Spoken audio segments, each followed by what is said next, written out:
Welcome back, Civil fans. MikeMoneyGMR here. I'm back with more Civilization Civilization 5. Ugh, that's a mouthful sometimes.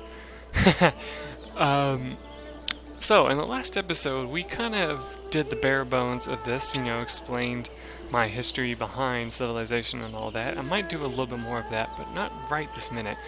So last time we said that we need to do a social policy. And unlike City Skylines, policies don't screw you over too bad, so don't worry about doing one. You can just choose the one that you like and then just move on from there. So anyway, the social policy screen allows you to choose the social policies that will shape your civilization. You spend your accumulated culture to unlock social policies. Some branches may not be selected until a technology error is reached. Pause. Now, this right here is totally new to me. Back in Civilization 4, you didn't have to spend shit to get a social policy. It just unlocked over time, like through, technologies or whatever, right? So this is kind of interesting. You have to spend your culture points to unlock, say, a branch of a certain type of, social policy, right? I've never heard of that before, so that's actually kind of cool. And it says some branches may not be selected until a technological era is reached. Also, some branches cannot be used together. Look at the mouse over text to determine which ones are mutually exclusive. Okay. So, like, piety increases the faith of empires. Adopting piety allows you to build shrines and temples in half the usual time. Unlocks building the great scale of whatever. Adopting all policies in this piety tree causes a great profit to appear, and holy sites provide +3 culture. In honor, it improves the effectiveness of one's army.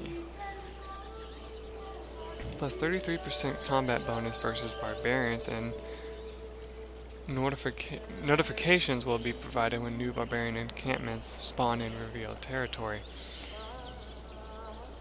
And you also gain culture for every barbarian you kill. Okay.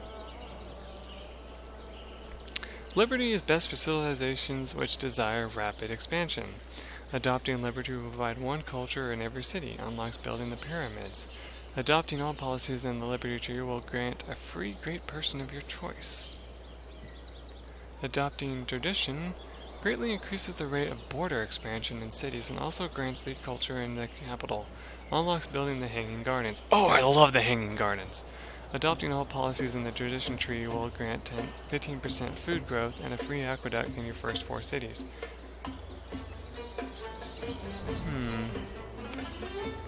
See, the only thing I don't like is in the 4th game, I think? I don't remember exactly. They had these cute little animations of like the place being built, and all that. They don't seem to have that in this game. I'm kind of disappointed by that. But that's okay. It's not the end of the world. I think I might just do a tradition though. Let me think.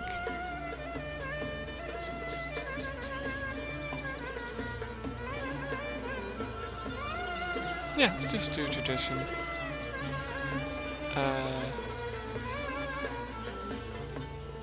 None of these are actually available yet. Share and adopt, yes. Alright, so now we only have 2 out of 20, so we'll have to wait a little bit to get more. Let me close this and see what else we can do. Alright, how much further? The city screen provides a detailed view of your city's growth and production.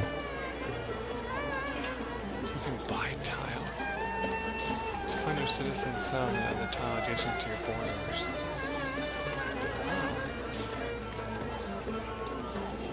So, 6 more turns. Okay.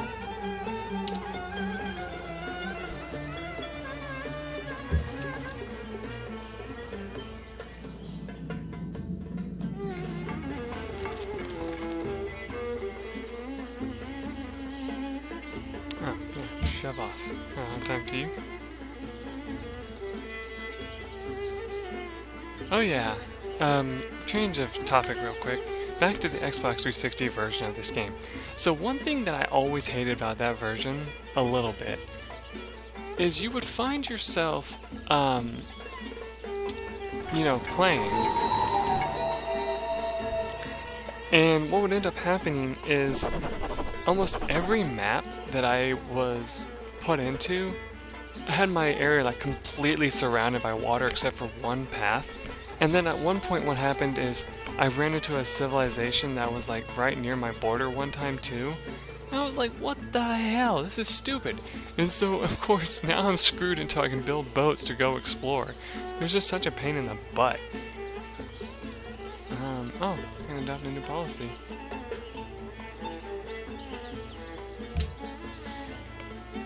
Okay, so aristocracy plus 15% production when building wonders. Oh, so that's that. Garrison units cost no maintenance in cities with a garrison gain 50% ranged combat strength. We'll do this one first. Yes. Alright.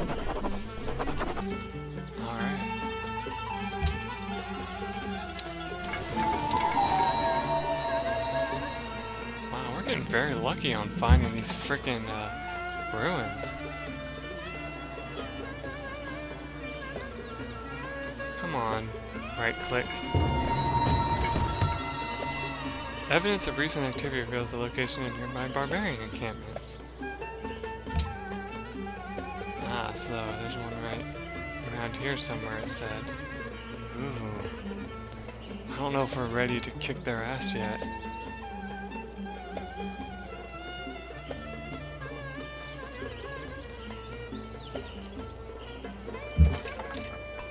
The fastest way I've ever discovered how to lose this game is to go after a unit and just get murdered, and then just go and ravage your city afterwards. Shall the clay say to him that fashioneth it, what makest thou? Wow, a quote from the Bible? I'm surprised they would do that in a game like this. But anyway, we now have granaries in the shrine. Allows your cities to build the granary, which provides food, helping your cities grow larger. Also allows you to build the shrine. You now have a ranged unit. Did you have to say that in like such a smart-ass tone, Mr. Military Advisor? Ass. Nah, I'm just kidding. But you now have a ranged unit. Ranged units may attack enemies more than one tile away, but they're easily destroyed when attacked by melee units. So think of this as another thing. So the battles in this game works kind of like a rock, paper, scissors type thing in a way, where you have archers that are good against melee units if they fight first, but if they're attacked by melee units, they usually get their ass kicked.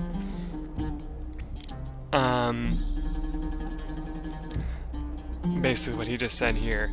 Your melee units work best against other melee units, like they kind of mix with those a little better, and they can also fight archers really well as well in some cases. Now, the spearmen or pikemen or whatever they're called, they tend to be able to take on enemies that are on animals like horses and stuff, like horseback archers and stuff like that. Like horseback enemies can be defeated a lot simpler with spearmen and all that. Although you can attack a city and wear it down with ranged units, you cannot capture a city within a ranged unit. You must move a melee unit into the city to take it. Similarly, air units and ranged water units cannot capture a city, though they can wear its defenses down to nothing. Now, this is very important. Later on, when you get siege weapons, as they call them, you can smash apart an enemy's defenses by attacking it with the siege weapons. However, they do work really quick on repairing it, so you have to be quick with it. You don't want to just have and let's say the catapult, for example, which I'm sure they're in this game. If you send a catapult into to fight and attack at a town to wear down its defenses, and you only have one, chances are it will not be able to keep up with the repairs of the defenses until it gets down to 0. Because like one time when I played in Civilization 4, I did that. I just blasted a enemy's encampment over and over and over again to try and lower their defenses, and it really never got that low. So there's one thing you should keep in mind. City combat. Cities may be attacked and captured by enemy units. Each city has a defensive value, which is determined by the city's location. Okay, let's pause here. Now, defensive values determine how likely it is that you will win. See how you have a strength of 5 and a ranged attack of 7 on archers. So, your strength is determined if you're going to succeed by the defensive value. Let's say a defensive value of a city is 5. Chances are you'll probably have around a 50% chance of succeeding in a battle against them, depending on what the unit's strength is that you're about to go against. Like, let's say you're going against, melee unit, and they have a strength of 5 as well. Well, now you are fighting not only the 5 defense of the city, but you're also fighting the 5 defense of them, and you're probably going to get creamed by that point. But let's say that they don't have very good defenses, and say they only have 1, which would be really strange, but let's just say they only had 1 city defensive value, and a unit with only like 3 strength or something like that.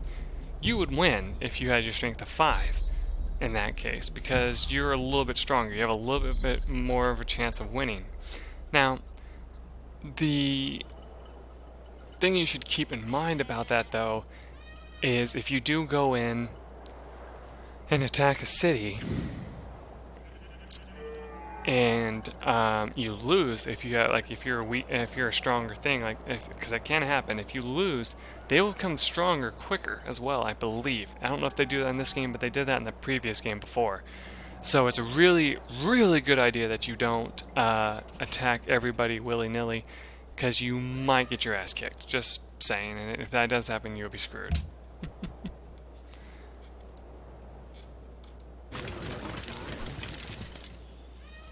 You know, it's never really a good idea to keep your town unprotected. Sometimes I just do it, you know. Let's go ahead and start production on a granary and start our next research. We can do sailing, but we don't have any towns near the river, so that wouldn't really help us. What's this? Your science advisor recommends writing. First science build in the library. Allows workers to construct plantations on many luxury resources which are extremely important for food growth and happiness. Many research require you to have chopped or a forest or jungle first. Ah, okay. I say we go ahead and do this one now. I thought we already had that, but no, it was archery that I got. That's right. Alright, so thank you. And that laughter just reminded me of the Xbox 360 version, because one of the characters, when he comes onto the screen, he goes hee hee at the end of his little spiel. It's just really funny. Alright, so let's start the next round here. How are my units up here doing? They're doing just fine. Alright, good. Discover a crudely drawn map which outlines the surrounding area. Okay, cool. And you also found cultural artifacts which get your citizens. Nice. I wish you would show me these cultural artifacts. Stupid. Please wait. Why, you found nothing there? Ah, that's a shame.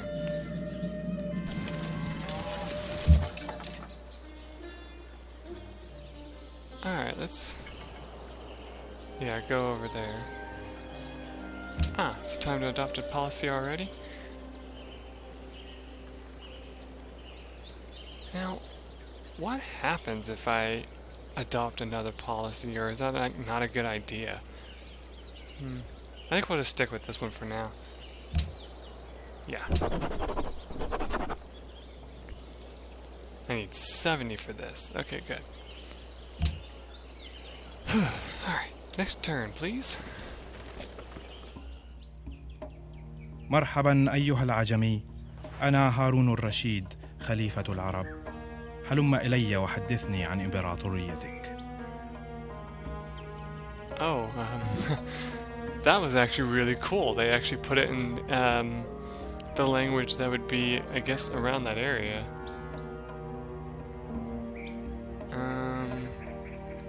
Is there anything ما to هذا؟ discuss? Not to be trusted. The two players are now friends. Both players must want to make a migration. Often deter aggressors and promote friendly relations in this empire, but they will also expect you to come to their aid when necessary.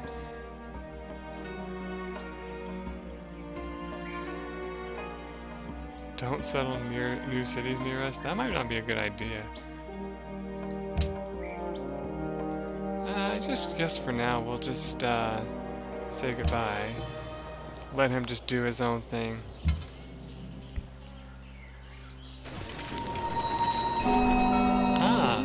City-states are small countries that are not competing to win the game. You may interact with them diplomatically, or you may go to war with them. Yeah, I don't want to go to war with them. Excuse me. If you wish to communicate with the civilization or city-state again, you may click on the city banner as a shortcut to talk to them. So since this is the first time we've ever visited their town, we also got 30 gold. Wow, nice. So yeah, thanks guys.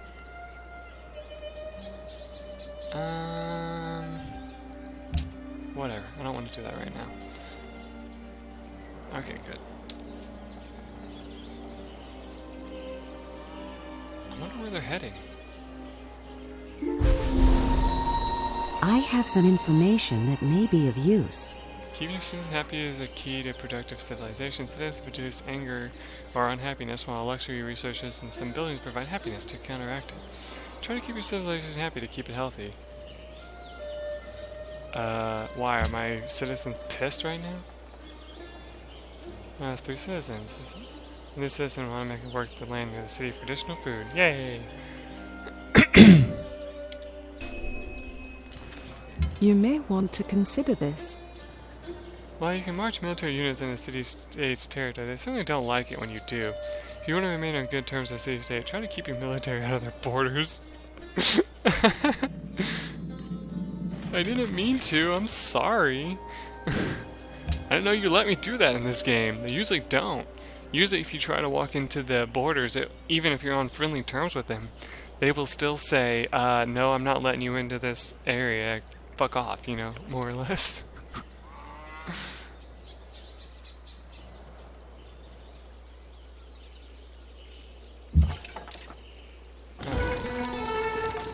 I have some information that may be of use. Our unit is within an enemy zone of control.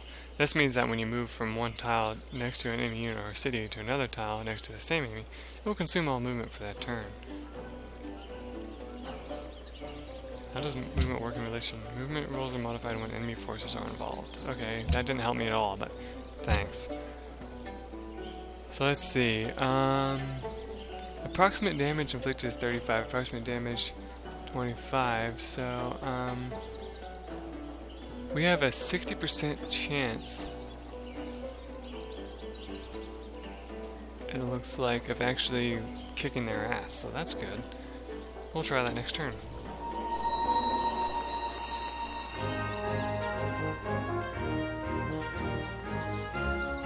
Cool. Who did? My archers did. Nice. So yeah, this is something... Okay, let's zoom out here a little bit and kind of look around. So this is something I was talking about. See this here? Now that these people have settled here and here, the thing that sucks right now is they will, they might try to settle near your cities. And if they do, they'll get pissed. And they'll be like, hey, your borders are keeping us from expanding. And it's like, so what? You shouldn't have started over here in the first place, you know? No, I'm just kidding. I'm just kidding. But, like, it pisses me off because, like, what they've done before is I started building into this area one time. Like, let's say, like, for example, this is the area that I was talking about. I started building here, and then another town appeared, right? And then they started building their areas towards me as well. And eventually we started competing for space. And eventually they were like, okay, fine. If you're going to just take over my place, we're going to come over, beat your ass, and then, you know, destroy you, basically, right? And I was like, no, no, that's not necessary. I'm not prepared at all for battle yet. I haven't even been working on my military yet. Like, can we just get along, you know, type thing, right? And they're like, no, we can't, because you have to give us all this shit. And like, I'm like, I don't have any of that. Like, they basically like forced me, they wanted me to give all my money away, which I didn't have, like, the amount of money they wanted. And they also wanted me to give a technology that would have made them even more powerful than me anyway. And I was like, no, I'm not doing that either. And so we got into a war, and they took that town, and they're like, hey, screw you, you're gonna die now. And it's like, so I had to reload the game. It just was like so annoying. By the way, where do we save the game? Now that I think about it, that might be important. Ah, like that.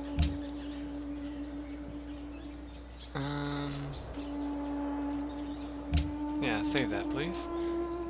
Okay, and return. Alright, so let's keep going, shall we? See what we can find next. One of your military One units of your near an combat units is near an enemy unit. To attack, order a combat unit to move into a tile combat with the enemy. In combat, both the attacking and defending units may take damage, and one might be destroyed. What are the basics of combat? Let me see if they're different. Combat occurs between two political entities that are at war with each other. The civilization may be at war with another civ or with a city-state. Barbarians are always at war with all civilizations and all city-states. There are three major forms of combat: melee, ranged, and air combat. The first two occur throughout most of the game, while air combat doesn't happen naturally until somebody discovers flight. Since it occurs so late in the game, you needn't be concerned with how to conduct air combat when you begin play. Barbarians are raving bands of villains who hate civilization and everything that goes with it. They attack units and cities and pillage your improvements. They're just not very nice at all. As your civilization grows, the barbarian become much less menacing, but early in the game they can be a huge problem. Oh, I got it. So he's saying once you move on further and further in the game, they become less and less until you kill them all. Which, I don't know about that, because it said that they kind of spawn. So I don't know. Maybe. We'll see, I guess. Anything else about, I guess not. So I guess it works like in other games. The enemy unit you are near is fortified.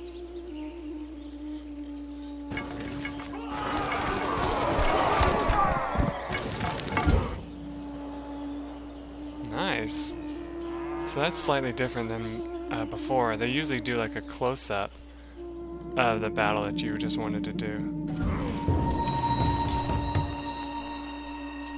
Oh. Well, we'd still win against them very easily too, so awesome. You are nearest fortified. This means that they have special defensive bonuses. Fortified units are extremely difficult to defeat one-on-one, so consider attacking with multiple units in the same turn. Clever move. We have Refresh our opponents. succeeded. Nice. Thank you.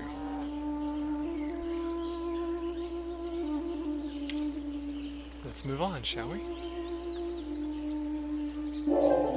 Thou shalt not muzzle the ox when he treadeth out the corn. What? Okay, whatever. Allows you to build the caravan and use to establish lucrative trade routes, blah blah blah. Okay. We've read this all before.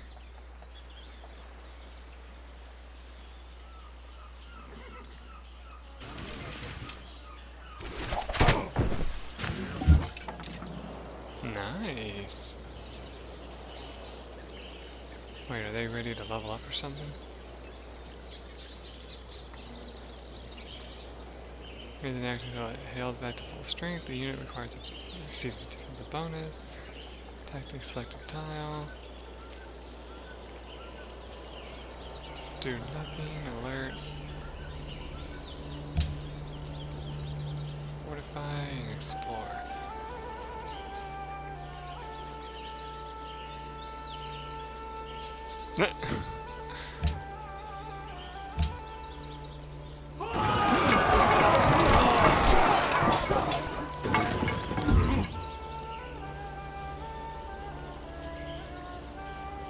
Searching caravan. I really don't care about that.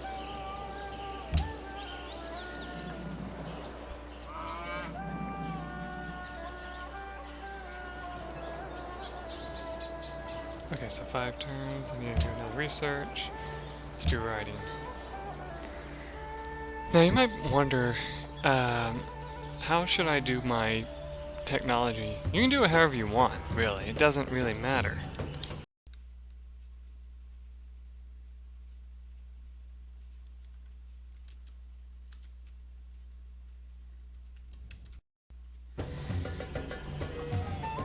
Just know that if you do it randomly, like I sometimes do, you might have a chance of losing, so just keep that in mind. But we have reached the end of our episode for now, so when I come back, we will see what else we can accomplish. And, yeah, till then everyone, bye.